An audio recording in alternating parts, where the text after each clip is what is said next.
Hello, I'm Patrick Watson, tech journalist and the presenter here at UC Today, and in this video I wanted to give you another rundown of the biggest tech news stories from the past few weeks from the worlds of unified communications, collaboration and customer experience. Only one place to start, and that is with Avaya. Avaya is by far the most searched for and newsworthy brand in the unified communications world over the past few weeks. Why? Speculation. Everyone loves a rumour. We brought you the news in last month's news round that Avaya was potentially subject to various takeover bids from private equity firms. One of the interested parties rumoured to be in for Avaya was Searchlight Capital Partners, who own Mitel as well as having Rackspace in their portfolio.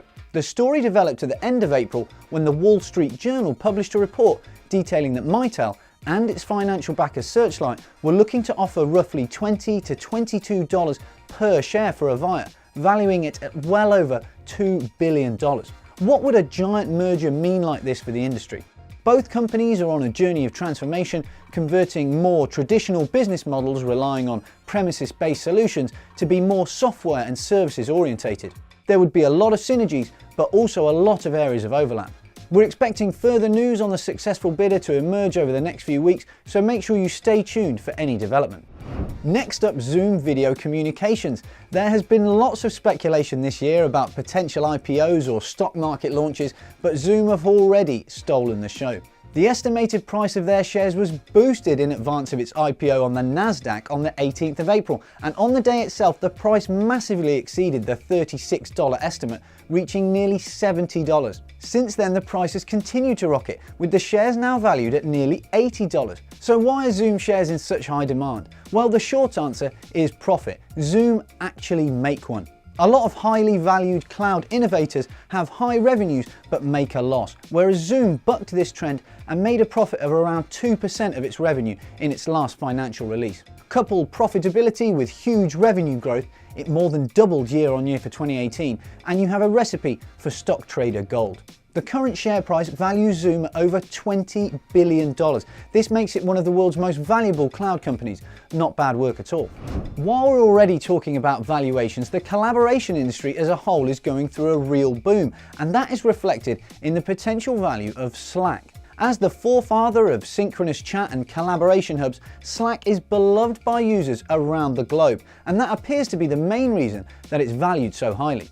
With an IPO expected later this year, experts put its value at around $17 billion, which has been said by some to be overinflated. Slack still doesn't make any profit despite its impressive revenue growth, and it appears to be losing ground, or at least being caught by some of its competitors. Microsoft Teams, which was launched 2 years after Slack, already has 500,000 organizations using the platform, boosted of course by its inclusion within some Office 365 packages. So will Slack's potential value prove to be accurate? Only time will tell, so keep your eye on the stock markets. Next on the list is Google. For quite a while the industry has been bracing itself for Google-flavoured disruption, but it hasn't really come to fruition yet. G Suite, Google's selection of collaboration and productivity applications, has had great success with Hangouts, Meet and Chat, but less so with Google Voice. The solution is only available in select locations globally, but they're set to be expanded, and so is its capability. The latest enterprise-ready version of Google Voice is designed to offer access to call routing and complete account management for users and reports. There's also support for emergency numbers, and at Enterprise Connect we saw the newly formed Poly announce that its VVX X50 series of IP phones are now certified for Google Voice, indicating an increased focus from Google on the business marketplace. Maybe that disruption's coming after all. Another global tech giant, Facebook, had its annual Future Tech Conference F8 at the end of April. F8 gathered more than 5,000 developers, creators and entrepreneurs to discuss the next evolutions within its portfolio. There were several announcements that are relevant to the various communication industries. They're adding a business catalog into WhatsApp, which will allow customers to see a business's goods and services directly within the app and then contact them. Possibly the most exciting news though related to their Oculus VR headset range, announcing that later this year they will be launching Oculus for Business. The new Oculus Quest headset will allow organizations to use the virtual reality world to enhance the way they do business in any number of ways. As soon as we get more details on that, we'll make sure that you know.